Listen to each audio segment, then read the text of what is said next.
যখন মিস্টার টেরি জনস আমেরিকার বিখ্যাত মিস্টার টেরি জনস যখন কোরআনের বিরুদ্ধে ষড়যন্ত্র করে বলেছিল কোরআন পুড়িয়ে দেওয়া হবে, ঈদের দিনে কোরআন নাকি পুড়িয়ে দেওয়া হবে, সারা পৃথিবীর মানুষের খুশির দিন হলো ঈদ, কথা ঠিক না ভুল? সারা পৃথিবীর মুসলমানদের খুশির দিন হলো ঈদ। মিস্টার টেরি জনস বলল কোরআনকে সঠিকভাবে না বুঝে, কোরআনের ব্যাখ্যা সঠিকভাবে না করে, যে কোরআন মাজিদ লেখা হয়েছিল দীর্ঘ 23 বছর ধরে, বা আমার স্থানকাল পাত্র বা আমার বিশেষ মেনশন করে বিভিন্ন সময় একটু একটু করে ঐশ্বরিক বাণী বিশ্ব নবীর উপর আসতে লাগলো। আল্লাহর পক্ষ থেকে নবীর উপর কোরআন মাজিদের কিছু লাইন আসতে লাগলো, কিছু ভাই আমার বাক্য আসতে লাগলো, কিছু আপনার কি বলে কিছু ভাই আমার প্যারা আসতে লাগলো। এইভাবে অল্প অল্প করে অল্প কয়েক লাইন করে কয়েক প্যারা করে যদি আস্তে আস্তে দীর্ঘ 23 বছর ধরে কোরআন মাজিদ এসেছিল। এই কোরআন মাজিদ হে তরুণ যুবকেরা বিভিন্ন অবস্থার পরিপ্রেক্ষিতে বিভিন্ন স্থান কাল পাত্র মেনশন করে বা আমার দীর্ঘ 23 বছর ধরে কোরআন মাজিদ এসেছে। সেই কোরআন সম্পর্কে বুঝতে গেলে কোরআন সম্পর্কে আপনাকে ব্যাখ্যা জানতে হবে। কোরআন কেন ওই আয়াতটা ওই লাইনটা কেন প্রভুর কাছ থেকে এসেছিল সেটা জানতে হবে, পড়তে হবে, তবে কোরআন সম্পর্কে আপনার জ্ঞান তৈরি হবে। অথচ সেই জ্ঞান না থাকার কারণে মিস্টার টেরি জনস কোরআনের বিরুদ্ধে সমালোচনা করে ঈদের দিনে মুসলমানদের খুশির দিনে বলে কোরআন মাজিদ পুড়িয়ে দেব। বাংলাদেশের বিখ্যাত একজন শিল্পী কবি আমার হিন্দু ভাই, আমার হিন্দু কবি আমার ভাই, নাম হলো মিস্টার নকুল কুমার বিশ্বাস। মিস্টার নকুল কুমার বিশ্বাস আমেরিকার ওই টেরি জনসকে বলেছিল, হে মিস্টার টেরি জনস, আপনি কটা কোরআন পড়াবেন? একটা পড়াবেন, 10টা পড়াবেন, 20টা পড়াবেন, 100টা পড়াবেন, 1000 পড়াবেন? কটা কোরআন মাজিদ পৃথিবীতে পড়াতে পারেন বলুন? পৃথিবীর বুকে আপনি কি জানেন কোরআন মাজিদ এক ऐसा কালাম হ্যায়, এমন একটা কিতাব, এমন একটা পুস্তক।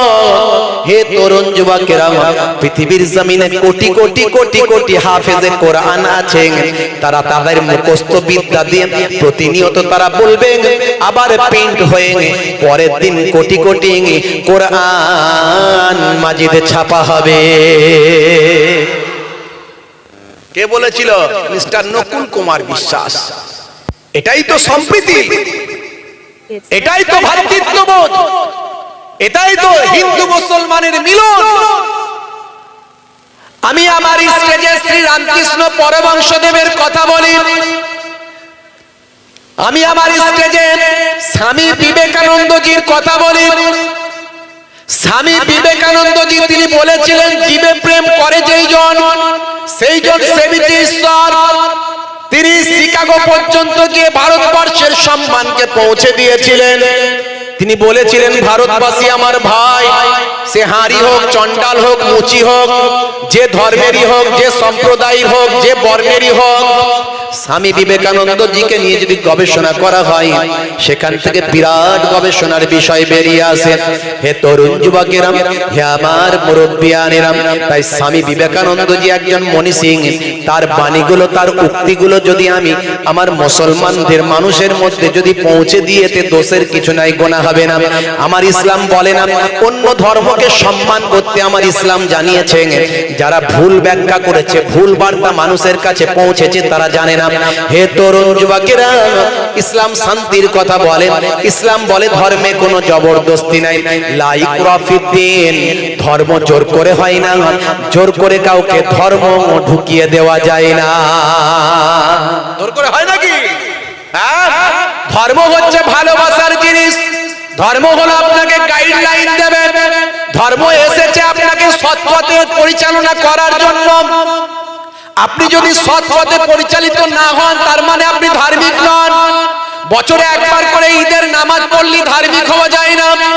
গরুর গোশত খেয়ে সলিমুদ্দিন নাম নিয়ে জুম্মার দিনে 2 রাকাত নামাজ পড়ে ধার্মিক হয়ে যাওয়া যায় না।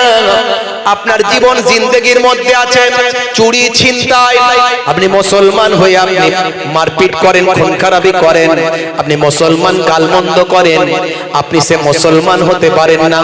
আল মুসলিমু মান সালিমাল মুসলিমুনা মিন লিসানি ওয়া ইয়াদিহি, কোন মুসলমানের জিহ্বা দ্বারা, কোন মুসলমানের মুখের দ্বারা, কোন মুসলমানের হাতের দ্বারা অন্যরা কষ্ট পেতে পারে না।